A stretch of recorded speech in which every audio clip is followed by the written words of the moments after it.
నమ్మినా నమ్మకపోయినా, ఒప్పుకున్నా ఒప్పుకోకపోయినా, జగం మెరిగిన సత్యం ఏమిటది? నువ్వు బాగుపడ్డావు. ఎందుకో అందరికి ఇష్టం ఉండదు. నువ్వు పైకి రావడం ఎందుకో చాలామందికి ఇష్టం ఉండదు. నువ్వు అభివృద్ధి చెందడం ఎందుకో నీ చుట్టాలకు కూడా అంత ఇష్టం ఉండదు.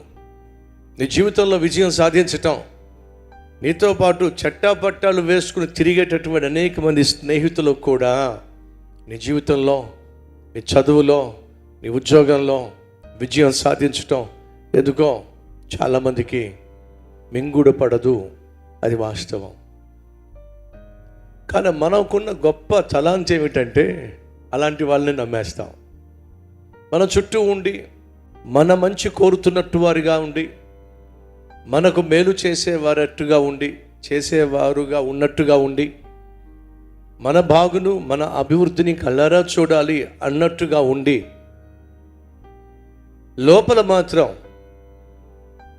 వీడెప్పుడు పడిపోతాడా, ఎప్పుడు నష్టపోతాడా, ఎప్పుడు కష్టాలు పాలవుతాడా, ఎప్పుడు ఓడిపోతాడా అని చూసేవాళ్ళు చాలామంది ఉంటారు. సైతాను ఓర్వలేడు.